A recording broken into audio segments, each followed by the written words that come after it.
Welcome students, English and news চ্যানেলে তোমাদের স্বাগত জানাই। আজকে আলোচনা করব হিস্ট্রি অফ ইংলিশ লিটারেচার।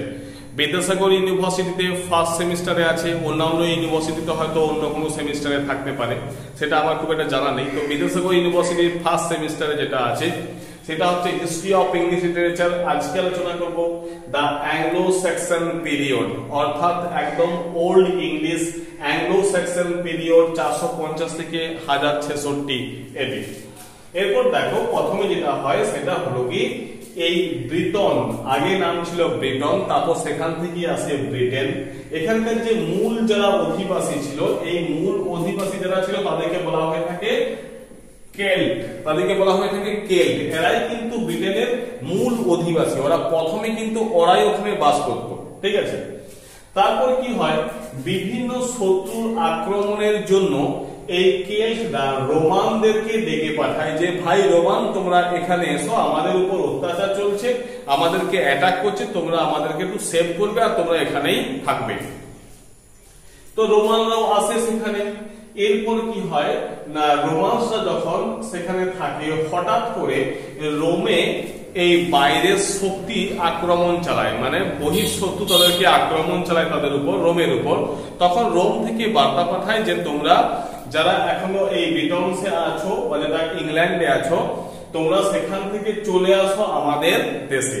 তো এই রোমানরা কি করলো না, রোমানরা তখন ব্রিটেন, যেটা নাম ছিল ইংল্যান্ড, আর ব্রিটেন যেটা নাম হচ্ছে এখন ইংল্যান্ড, এই ইংল্যান্ড তখন ছেড়ে দিয়ে ওরা ওদের দেশ রোমে চলে যায়, ঠিক আছে। অর্থাৎ এই কেল্টদের মধ্যে যে রোমানসরা যেখানে থাকতো, ওখানে এই আমাদের ব্রিটেন বা যেখানে এখন যেটা নাম ইংল্যান্ড, সেখান থেকে ছেড়ে ওরা কিন্তু আবার রোমে চলে আসে, ঠিক আছে। এখন এই কেল্টের কাছে এখন আর এদেরকে বাঁচাবার জন্য বা সেভ করার জন্য কেউ নেই। এখন রোমানরা ছিল, ওরাও চলে গেছে ওদের নিজেদের দেশে।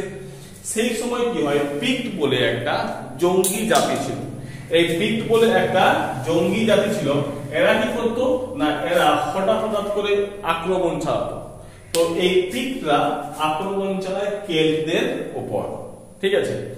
তো এই পিক্ট জাতির হাতের আক্রমণ থেকে বাঁচার জন্য এই কেল্টরা কি করে না, কেল্টরা এই জার্মানিক ট্রাইবসদের, অর্থাৎ জার্মানে থাকে এরকম কিছু ট্রাইবসদেরকে আমন্ত্রণ জানায় যে ভাই তোমরা এসো আমাদের উপর। এই পিক্টরা এরা একটা জঙ্গলি জাতি, বর্বর জাতি, এরা প্রচন্ড রকম ভাবে আমাদের উপর আক্রমণ করছে, অত্যাচার চালাচ্ছে, তো তোমরা এসো আমাদেরকে একটু বাঁচাও, সেভ করো।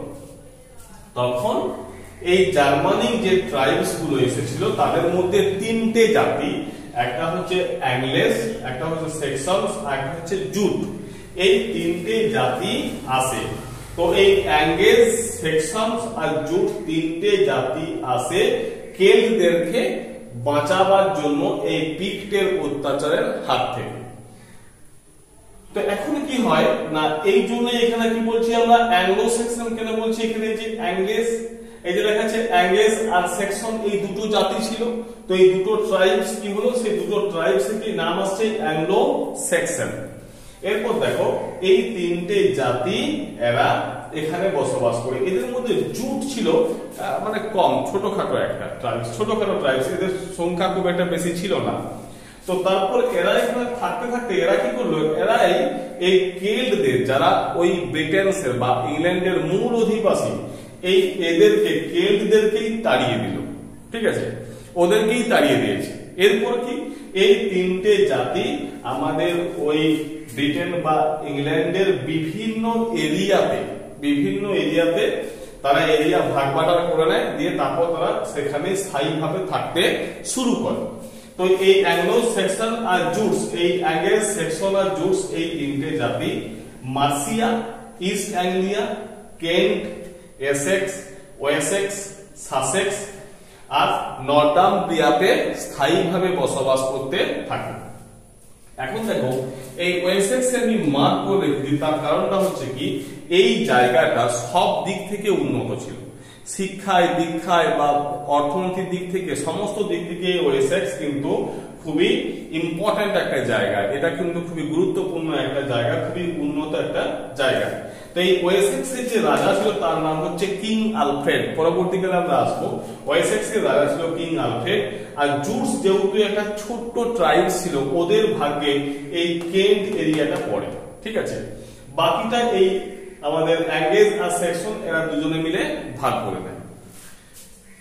এরপর দেখো এই কেল্টদের তো ওখান থেকে ব্রিটেন থেকে তাড়িয়ে দেওয়া হয়েছে, তাহলে এবার কেল্টরা যাবে কোথায়? কেল্টদের তো থাকতে হবে কোথাও না কোথাও, তো কোথায় যাবে?